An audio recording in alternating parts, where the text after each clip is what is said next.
Assalamualaikum Lur. Kita punya pasien Satria FU 150 yang sudah lama terbengkalai. Motor ini mau dinormalkan kembali, tapi sepertinya akan butuh pekerjaan yang lumayan keras ini Lur. Karena kondisi motornya sepertinya udah cukup lama tidak dipakai. Ini debu-debunya juga sudah hampir setebal makeupnya Dewi Persik.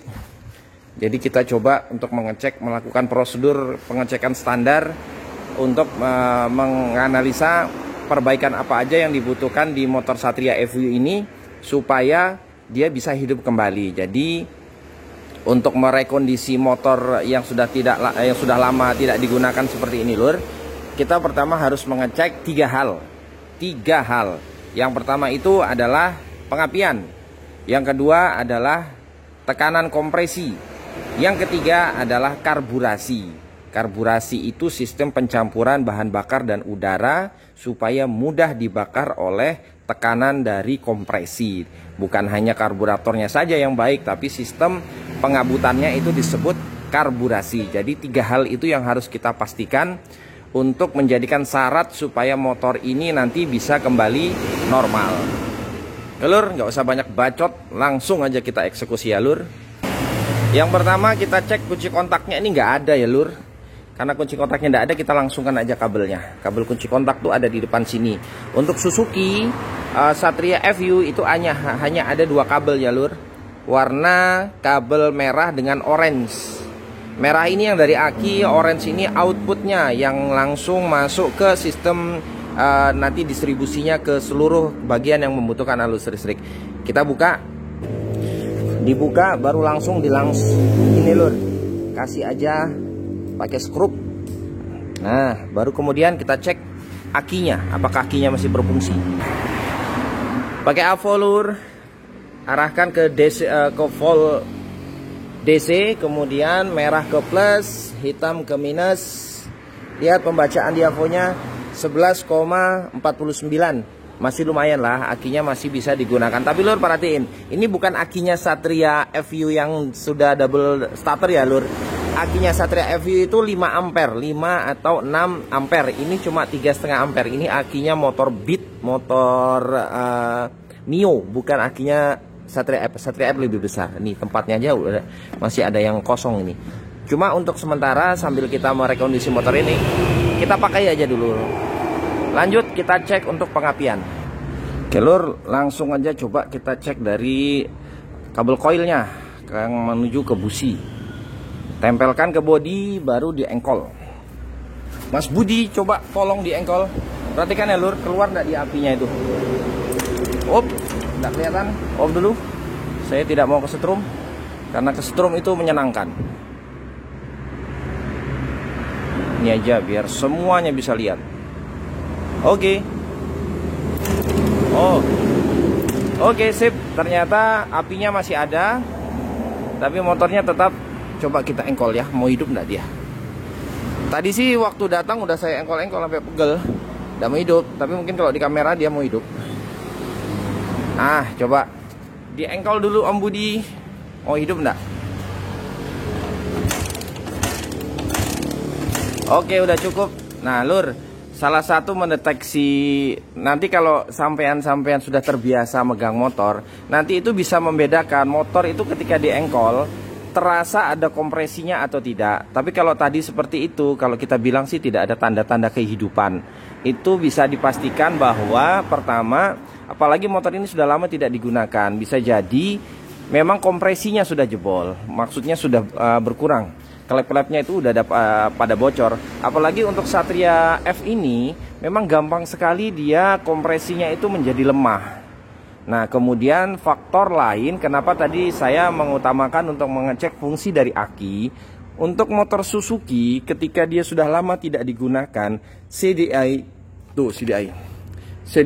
itu dia menjadi kurang aktif. Nah makanya untuk start awal Suzuki Satria F ini itu harus diumpan oleh arus yang sudah stabil dari aki, arus 12 volt, supaya fungsi dari CDI-nya itu bisa maksimal keluar. Oke, berarti step berikutnya kita akan membongkar motor ini untuk mengecek kompresinya langsung dari dalam, sekalian kita sekur. Oke Lur, Lanjut, saksikan terus. Jangan lupa subscribe ya lur. Subscribe biar Alphata Jaya Motor terus berkibar. Kita bongkar head silindernya lur. Pertama itu buka knalpotnya lur. Pakai kunci sok 12.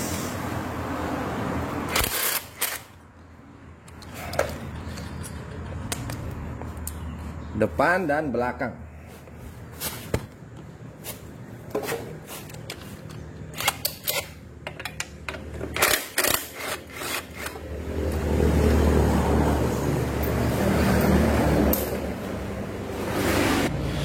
Baru buka oil cooletnya lur. Bautnya ada 2 di atas. Pakai kunci ring. Uish, sudah bekarat dia. Pakai kunci ring 10 lur. Oil coolet FU ini berbeda dengan motor-motor CC 150 yang lainnya, utamanya yang dari Yamaha sama Honda.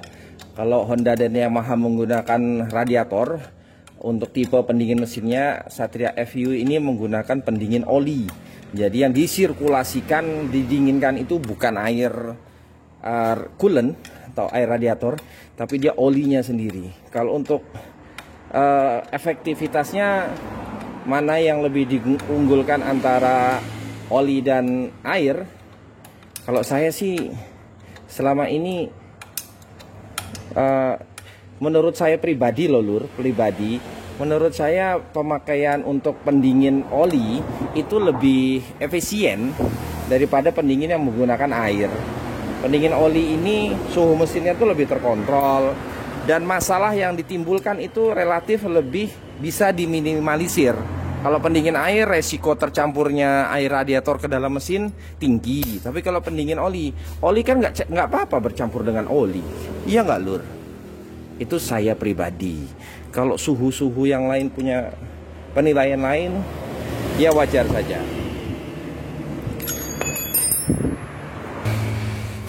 Kalau udah diminggirin aja dulu lur, kasih ke bawah, baru kita buka lagi untuk selang-selang pair sistemnya. Ini selang teknologi ramah lingkungan. Kalau di Suzuki namanya itu pair system. Sisa hasil pembakaran di ruang bakar itu lur, sebelum dibuang lewat ke knalpot di bawah sini, dia disemprotkan dulu udara bersih yang dari filter, udara segar yang segar dari filter, supaya sisa buang CO2-nya itu kadar karbon dioksidanya tidak terlalu tinggi.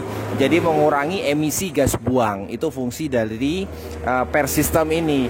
Cuma seringkali juga pair system ini menjadi mekanisme yang blunder untuk motornya. Kalau dia di dalam ini ada beberapa bilah klep gitu ya lur, ada seperti katup, ada juga katup vakum sama katup tarik yang di bawah sini. Itu kalau katup vakumnya itu bocor dan juga katup bilahnya itu membuka terlalu besar, motor ini akan nembak-nembak. Kalau vakumnya bocor, bahkan tenaganya menjadi tidak stabil. Jadi saya sendiri sih lebih memilih kalau motor ini sudah di atas 5 tahun, ini saya matikan fungsinya lur.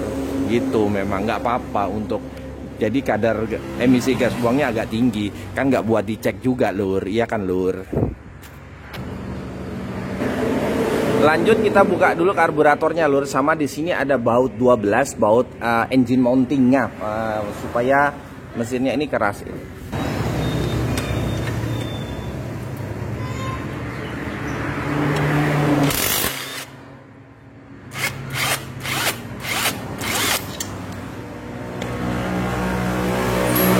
sekalian baut yang ini dibuka lur. Ini baut distribusi oli dari distribusi yang dari pompa oli, dia naik ke atas head melalui pipa ini. Ini dibuka sekalian karena kita mau melepas head silindernya. Keras ini lur. Pakai sambungan. Lumayan. Saya cari kunci yang lebih panjang.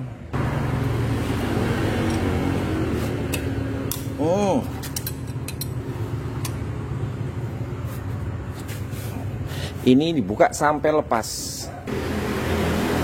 Nah lur, untuk baut pipa oli ini baut spesial. Dia di sini ada lubang tembus ke dalam sini. Terus di atas bawahnya ini ada ring tembaga lur. Ring tembaga ini berfungsi mencegah kebocoran. Jadi jangan sampai lupa nanti ketika memasang ring tembaganya itu ada dua, di atas dan di bawah sini ya lur. Nah untuk yang di bawah sini sampean kendorin aja supaya nanti pipanya itu tidak menghalangi proses pembongkaran. Kendori aja, tidak perlu dilepas. Kalau dilepas nanti ring tembaganya berhamburan. Cukup seperti itu. Kemudian buka karburatornya.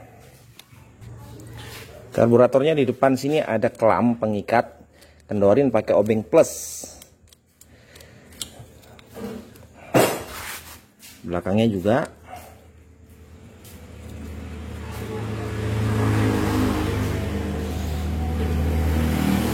Nah, baru tarik lah.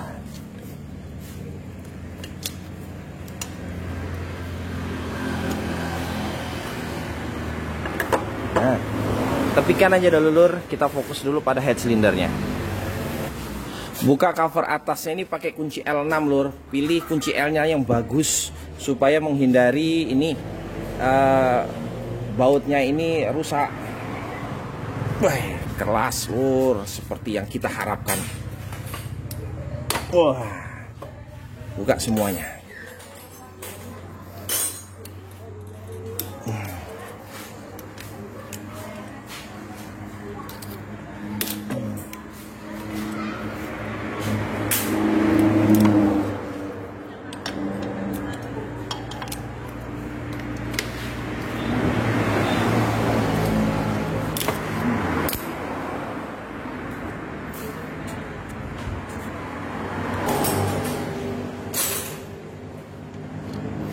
Udah bautnya buka semua, pukul dikit ke atas.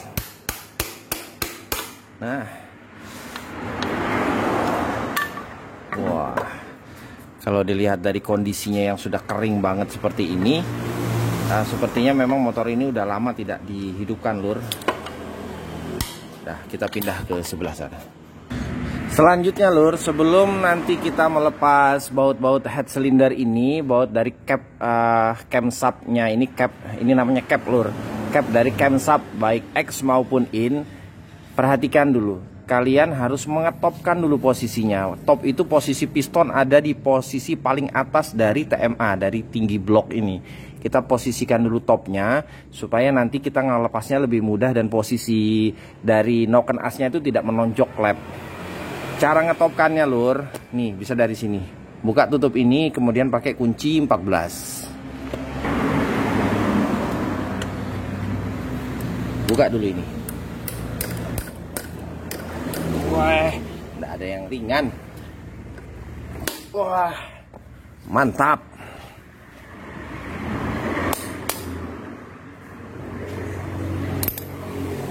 Kalau ngerjain motor bekarat semua kayak gini ini, kunci itu harus benar-benar prima lur. Kalau enggak, yang kalah ya antara dua. Kalau enggak kuncinya yang rusak ya bautnya yang rusak. Kalau bautnya yang rusak repot lagi, mending kuncinya. Nanti orangnya suruh ganti.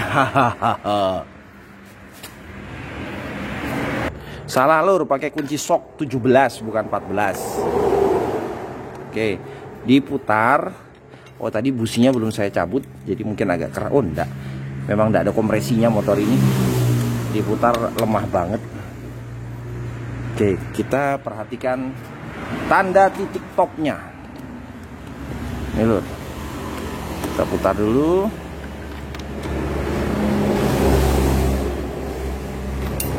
Lur, nih perhatiin tanda titik topnya Satria F itu. Kalau ngelihat dari noken asnya, di sebelah sini di noken as yang bagian X itu ada garis.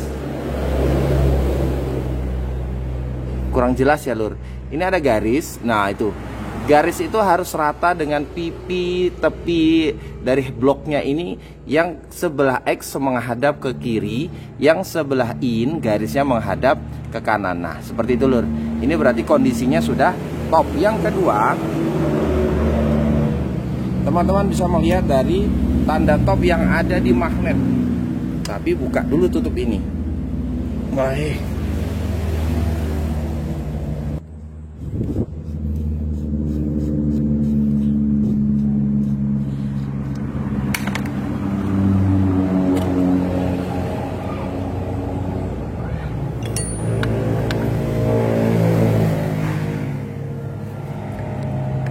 Tuh, di dalam blok situ ada tulisan huruf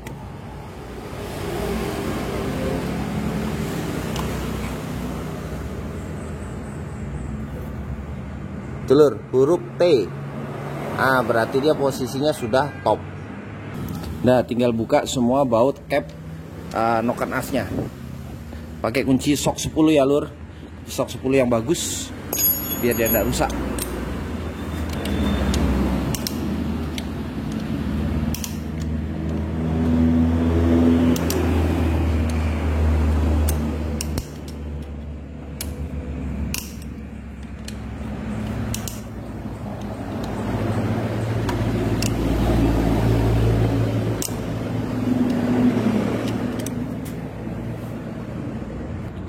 Udah kendor semua, Lur. Cara nyabutnya gini, pakai dua bautnya. Nih, pegang pakai dua tangan, tarik. Gitu, Lur. Bautnya buat pegangan.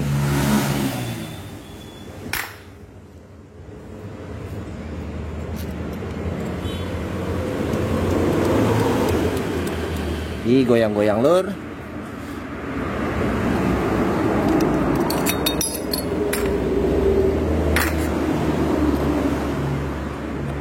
Nah, dah, ini rantai kampratnya. Ini posisi adjusternya masih belum saya kendorin. Kalau dia masih keras seperti ini posisinya harus keras ya, Lur. Nggak boleh letoy, nggak boleh kendor. Dia harus keras seperti ini. Berarti rantai kamprat sama adjusternya ini masih berfungsi dengan baik, nggak perlu diganti. Oke, kita buka dulu rantai kampratnya. Kita buka noken asnya ya, Lur. Ini yang sebelah bawah, ini adalah noken as X. Nah, di sini ada tulisannya. Ini punyanya X. Kemudian yang satunya ini punyanya in. Nah, Lur, yang harus diperhatikan ketika sudah melepas noken as, rantai kampratnya ini jangan digeletakkan sembarangan, nanti dia akan masuk ke dalam. Kalau kita tidak berniat bongkar sampai turun mesin, kalau rantai kampratnya jatuh ke dalam bloknya, nanti kita sulit mengambilnya. Ganjel pakai kunci T gini, Lur, biar dia terangkat. Kemudian buka. Nih, mur 3, mur 1, 2, 3 yang di bagian head silindernya. Pakai kunci 10.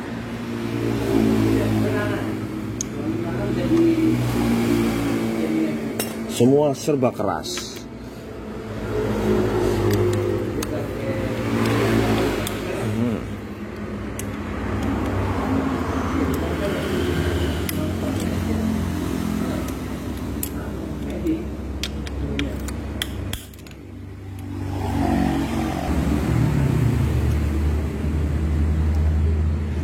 Satu,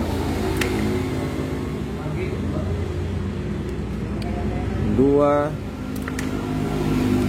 dan yang ketiga.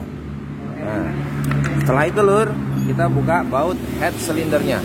Bautnya ini ada 4, baut 12, pakai kunci 12. Bautnya cukup panjang ke bawah, jadi pakai kunci 12 yang bagus supaya dia tidak rusak kepala bautnya, Lur.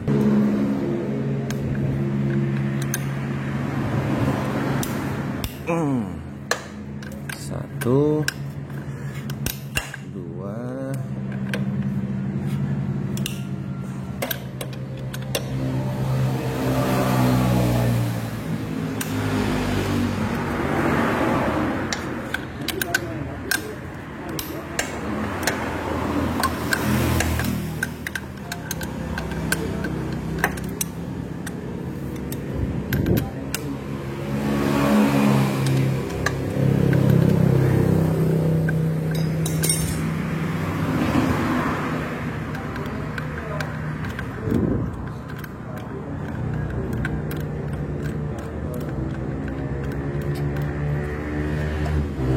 Nah, ini bautnya, Lur. Dia juga sama seperti bautnya hostnya oli tadi, pipa oli. Dia ada ring tembaganya, yang mana fungsinya kalau di sini sebagai perkat, maksudnya supaya baut ini menekan dan ada pengembali sedikit seperti fungsi per dia, Lur, untuk ring tembaganya. Kita buka 4 partnya.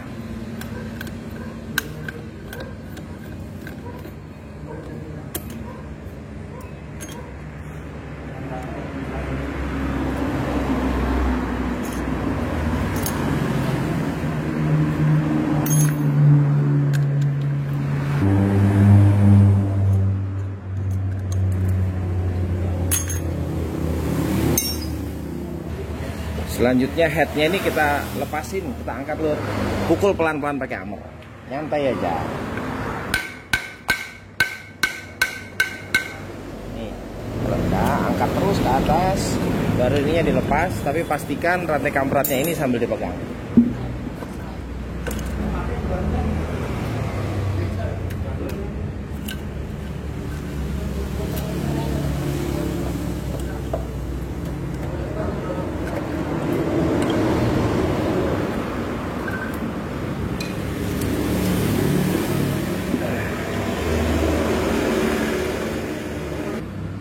Nah, ini dia head silindernya lur. Ini yang akan kita cek adalah kebocoran dari klep-klep ini. Satria F itu menggunakan DOHC, Double Overhead Camshaft, yang artinya camshaftnya itu ada dua dan posisinya di atas, overhead di atas. Kemudian dia juga sama seperti Jupiter MX, Fiction, NMAX, menggunakan 4 buah klep, 2 klep buang, 2 klep isap.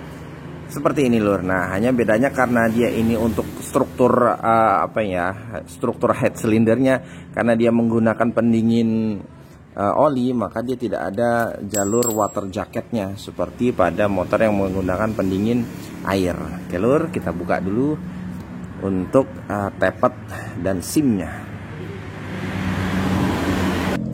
Selanjutnya lur, kita ngelepas tepet sama simnya. Tepet valve itu tutupnya ini loh lur, tutup klepnya. Di bawahnya itu ada simnya. Nah, supaya ini nanti tidak saling ketukar, karena ketebalan dari sim masing-masing klep ini kan dia berbeda lur. Jadi ketika kita nanti membongkar, merakitnya kembali, itu lebih baik jangan sampai ketukar, supaya kita tidak kelamaan menyusun ulang dari susunan klep-klepnya. Walaupun nanti kita akan mengukur lagi kerenggangan setelah kita rakit ya lur. Kita buka. Nah, ini untuk yang in, buat di sini in. Ini arah lubang X, di sini X. Buka satu. Ini berarti di X yang nomor 3. Taruh di sini.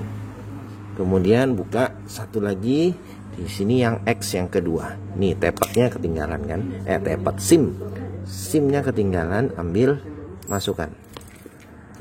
Begitu juga untuk yang in. Ini pastikan di dalamnya tepetnya SIM-nya ada. Sini. Seperti itu. Nah, supaya ini nggak ketukar-ketukar, dilem lur, dilakban, biar nggak berhamburan, biar ketendang-ketendang, dia nggak jadi ketukar. Giniin untuk memastikan aja supaya dia benar-benar tidak ketukar.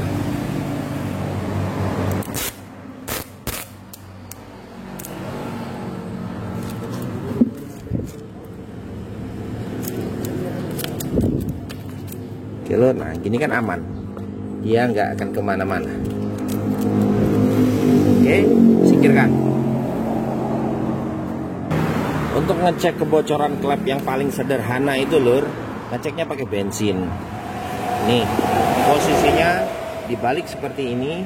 Untuk ngecek yang klep in, masukkan bensin lewat ini inletnya karburator. Masukkan di sini. Kemudian posisikan miring, balik kembali. Nah, kameranya kita lihat kan. Ini lur. Nih, kalau dia bocor, dia akan langsung basah seperti ini lur. Tuh. Lihat kan? Kalau dia bocor, dia akan langsung merembes basah seperti ini. Ini untuk klep in. Kita coba yang untuk klep X. Lewat lubang knalpotnya. Masukkan bensin.